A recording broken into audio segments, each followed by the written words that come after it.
बिस्मिल्लाहिर्रहमानिर्रहीम। तो जो सीरीज़ के ऊपर ये हमारा थर्ड लेक्चर है, यहाँ पे हम बात करेंगे फिफ्थ टेस्ट की, लिमिट कंपैरिजन टेस्ट। इसको हम LCT भी बोलते हैं।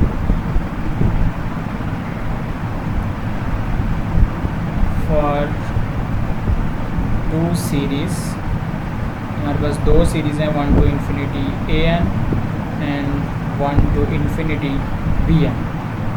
हम यहाँ पे सबसे पहले एक लिमिट फाइंड आउट करेंगे।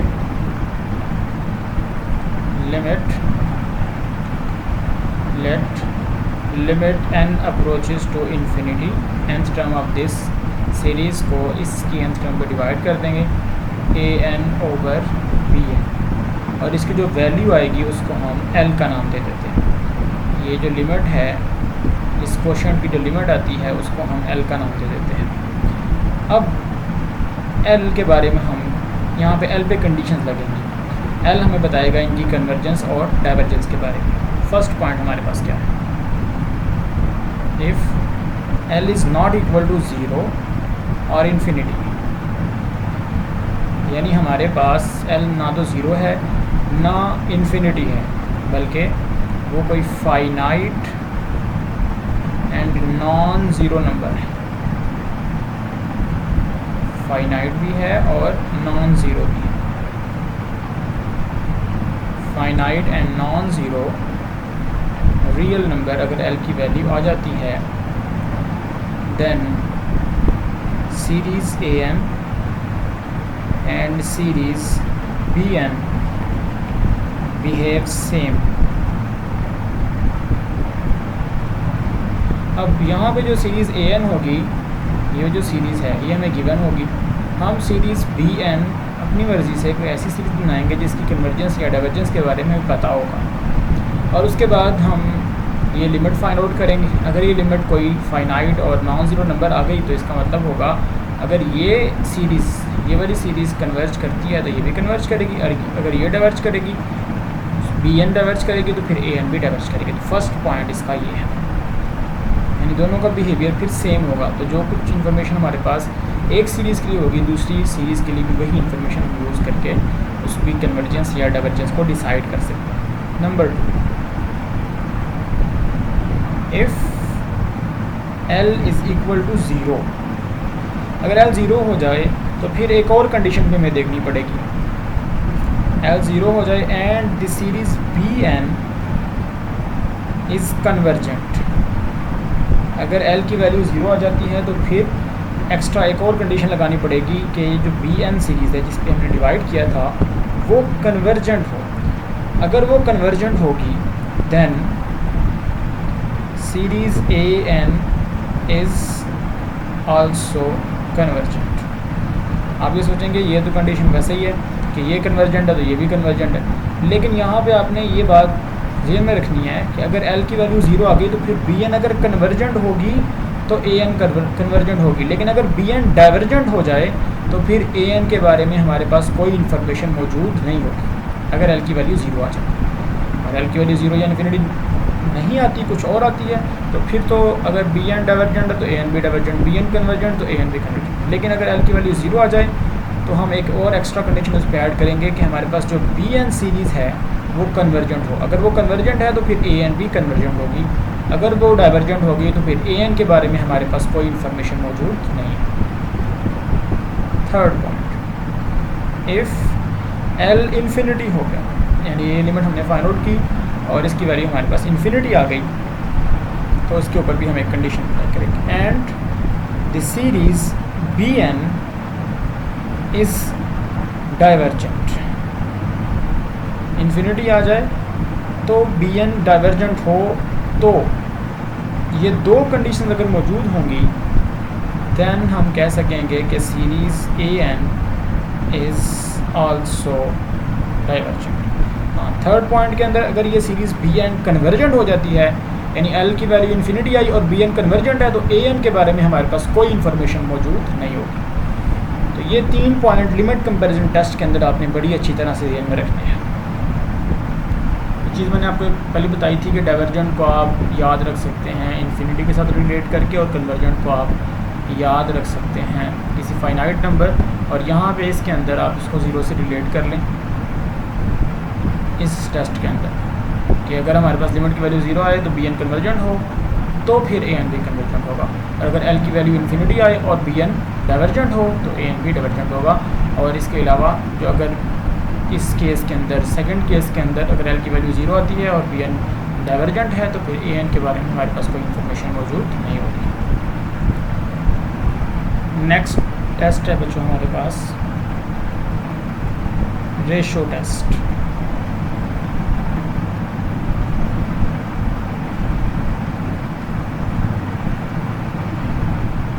फॉर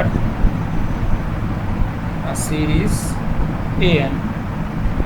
अच्छा, इसकी जो nth टर्म होगी वो हमारे पास क्या होगी, ए एन होगी, और इसकी n+1 टर्म भी हम फाइंड आउट कर सकते हैं, ए n+1 होगी। फर्स्ट करो, ये हमारे पास एक सीरीज़ है 1/n², तो इसकी nth टर्म हमारे पास क्या होगी 1/n²। अगर इसकी हम n+1 टर्म फाइंड आउट करना चाहें तो क्या करेंगे, हम जहाँ पे n है वहाँ पे n+1 रख देंगे, तो ये हमारे पास आ जाएगा 1/n+1 का होल स्क्वायर। तो हमें कोई सीरीज़ गिवन हो तो हम उसकी nth टर्म और n+1 टर्म इवेल्यूएट कर सकते हैं। उसके बाद हम एक लिमिट फाइंड आउट करेंगे, take limit n approaches to infinity an+1/an। वहाँ पे हम क्या करेंगे, उस लिमिट के अंदर n+1 टर्म को nth टर्म से डिवाइड कर देंगे, और इसकी जो वैल्यू आएगी उसको हम l के इक्वल रख देंगे। अब इस सीरीज़ की कन्वर्जेंस और डाइवर्जेंस के बारे में ये l हमें इंफॉर्मेशन देगा। First point, if l is less than 1 this series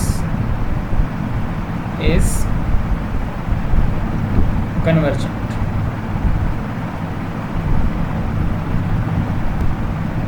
Second, if L is greater than 1 or infinity, यानी greater than 1 कोई भी नंबर हो, 2 हो, 3 हो, 4 हो या infinity हो, कोई भी 1 से बड़ा नंबर अगर आ जाए, then the series is divergent, तो सीरीज डाइवर्जेंट होगी। Number 3, if L is equal to 1, अगर L 1 आ जाए देन नो इन्फॉर्मेशन, तो फिर हमारे पास सीरीज़ के बारे में कोई इन्फॉर्मेशन मौजूद नहीं होगी। और ये जो टेस्ट है ये आमतौर पे हम वहाँ पे अप्लाई करते हैं where an contain factorials। और भी कई प्लेसेस पे ये यूज़ होगा, लेकिन आमतौर पे ये वहाँ पे यूज़ होता है जहाँ पे हमारी nth टर्म के अंदर फैक्टोरियल्स इन्वॉल्व हो जाए।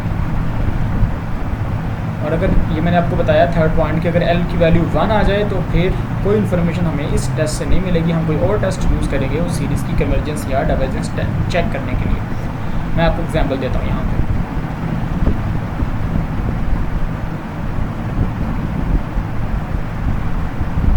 फर्ज करें यहाँ पे एक सीरीज़ है हमारे पास 1/n 1 टू इन्फिनिटी, और एक और सीरीज़ है हमारे पास 1/n² 1 टू इन्फिनिटी। यहाँ पे इस सीरीज़ के लिए बच्चों हमारे पास an क्या होगा, 1/n होगा, और an+1 क्या होगा 1/n+1 होगा।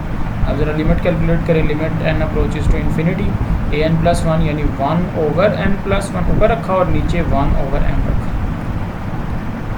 तो ये आपके पास क्या आ जाएगा, limit n approaches to infinity, n ऊपर चला गया n/n+1।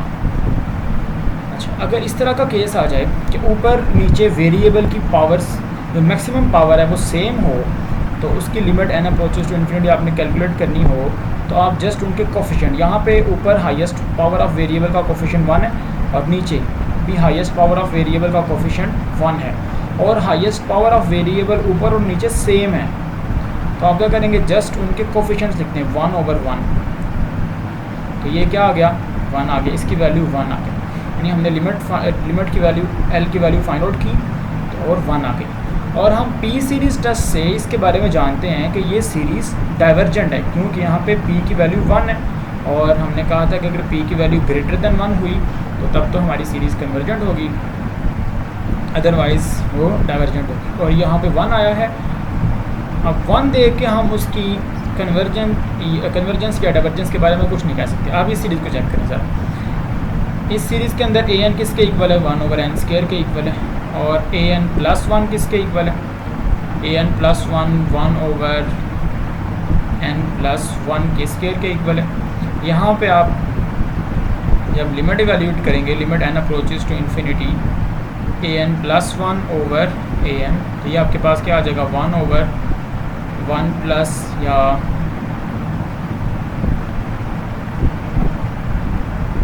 n+1 का होल स्क्वायर ओवर 1/n²। तो ये आपके पास l की वैल्यू क्या आ जाएगी? Limit n approaches to infinity, ये n² ऊपर चला गया और नीचे आ गया n+1 का होल स्क्वायर। इसका स्क्वायर अगर खोलें तो n² + 2n+1 आ जाएगा। अब यहाँ पे ऊपर नीचे हाईएस्ट पावर ऑफ वेरिएबल की जो हाईएस्ट पावर ऑफ वेरिएबल की जो पावर है वो सेम है, यहाँ भी 2 है मैक्सिमम पावर, यहाँ भी 2 है। तो फिर हम क्या करेंगे? जस्ट कोफिशिएंट्स लिख लें इनके। ऊपर कोफिशिएंट 1 है, नीचे भी 1 है, तो इसका मतलब है यहाँ भी l की वैल्यू क्या आ रही है? 1 आ रही है। तो देखें यहाँ पे आप गौर करें, यहाँ भी l की वैल्यू 1 और यहाँ भी l की वैल्यू 1।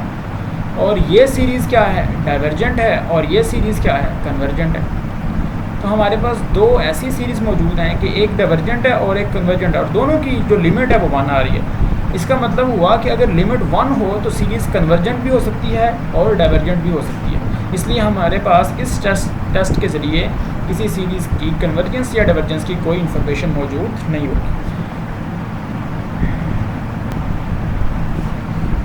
नेक्स्ट टेस्ट है बच्चों हमारे पास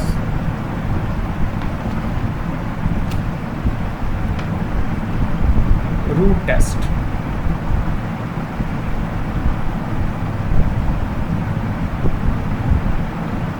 फॉर अ सीरीज़, हमारे पास एक सीरीज़ है an 1 to infinity। हम यहाँ पे एक लिमिट फाइंड आउट करेंगे, take limit n approaches to infinity an की पावर 1/n। अब जहाँ पे पावर 1/n हम ले रहे हैं, ये आम तौर पे उन सीरीज़ के लिए हम यूज़ करेंगे जहाँ पे जो nth टर्म है वो उसकी पावर n हो, उसमें हमारे पास उसकी पावर n मौजूद है। जैसे एक सीरीज़ मैं आपको लिख के दिखाता हूँ, 1 to infinity, और यहाँ पे फ़र्ज़ करो लिखा हुआ है कुछ, यहाँ पे लिख लें आप लोग 1 + 1/n to the power n। अब यहाँ पे देखें 1 + 1/n की पावर n, तो यहाँ पे इसकी पावर n पहले मौजूद है। अगर हम इसका रूट टेस्ट के ज़रिए चेक करेंगे इसको, इसकी पावर 1/n लेंगे, n 1/n से कैंसिल आउट हो जाएगा और उसके बाद हम इसकी लिमिट इवैल्यूएट कर लेंगे बड़ी आसानी के साथ। अच्छा, यहाँ पे हम ये लिमिट इवैल्यूएट करेंगे और इसको l का नाम दे देंगे। और यहाँ भी 3 कंडीशन हमारे पास मौजूद है। Number 1 condition, if l is less than 1 then this series is convergent। वही same conditions. Number 2, if l greater than 1, चाहे वो कुछ भी हो, चाहे वो इन्फिनिटी हो जाए, then the series is divergent। Number 3, if l is equal to 1 then there is no information। इस टेस्ट को आपने बहुत अच्छी तरह से ध्यान में रखना है। उसके बाद शॉर्टली एक और टेस्ट को देख लें, हमारे पास है, इसको हम क्लियर कर लेते हैं।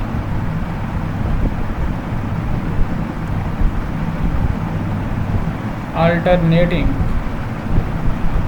Series test. अब अल्टरनेटिंग सीरीज़ किस तरह की होती है? एक ऐसी सीरीज़ जिसमें -1 की पावर n मौजूद हो और साथ में an, या फिर वो 1 to infinity -1 की पावर n+1 मौजूद हो। तो इसमें होगा क्या कि इसमें हर टर्म की जो साइन होगा वो चेंज होगा, एक माइनस की टर्म होगी, एक प्लस की टर्म होगी। ऐसी जो सीरीज़ हैं उनकी कन्वर्जेंस और डाइवर्जेंस के बारे में हम क्या बता सकते हैं? तो यहाँ पे लिखते हैं फॉर सीरीज़ 1 to infinity -1 की पावर n an, या फिर वो इस तरह की हो 1 to infinity -1 की पावर n+1 an। अगर इस तरह की हमारे पास कोई सीरीज़ मौजूद है और यहाँ पे ये कंडीशन ज़रूर है साथ, सच डैट ये जो 7 नंबर, ये जो 7 टर्म लिखी हुई है an जो nth टर्म है, ये non negative, an is greater और इक्वल टू 0, यानी इसका साइन जो है वो नेगेटिव नहीं होना चाहिए। नेगेटिव साइन ये -1 की वजह से हो रहा है बस।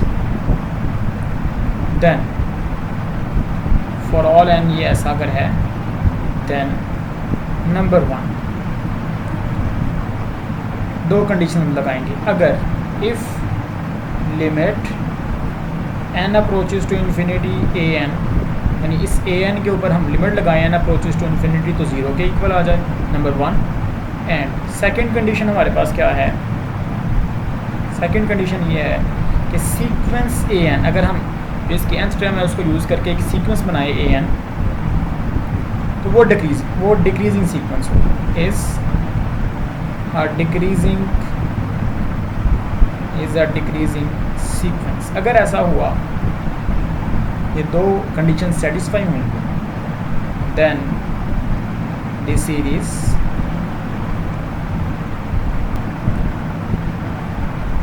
-1 की power n an is convergent. अगर इन दोनों में से कोई एक कंडीशन भी सेटिस्फाई ना हुई तो ये सीरीज़ डाइवर्जेंट होगी। अगर पहली ही कंडीशन सेटिस्फाई नहीं होती, इसकी लिमिट 0 के इक्वल नहीं आती, तो हम अगली कंडीशन को चेक ही नहीं करेंगे, हम वहीं पे कह देंगे कि ये सीरीज़ डाइवर्जेंट है। तो अल्टरनेटिंग सीरीज़ टेस्ट हमें ये बताते हैं। हम यहाँ पे एक छोटी सी एग्जांपल ले लेते हैं। फर्स्ट करें बच्चों, हमारे पास एक सीरीज़ है 1 to infinity -1 की पावर n+1 ओवर n। अब यहाँ पे इसको हम इस तरह से लिख सकते हैं 1 to infinity -1 की पावर n+1 और साथ में 1 ओवर n। यहाँ पे an की जगह पे क्या मौजूद है, 1 ओवर n मौजूद है। पहली कंडीशन चेक करें, इस पर लिमिट लगा के देखें an यहाँ पे हम यहाँ पे लिख लेते हैं हियर an किसके इक्वल है, 1 ओवर n के। इसमें लिमिट लगाएं, limit n approaches to infinity 1 over n, ये किसके इक्वल आ जाएगा, 0 के इक्वल आ जाएगा। पहली कंडीशन तो सेटिस्फाई होगी। दूसरी कंडीशन, यहाँ पे हमारे पास n कहाँ से शुरू हो रहा है, 1 से इन्फिनिटी, और ये एक पॉजिटिव नंबर है।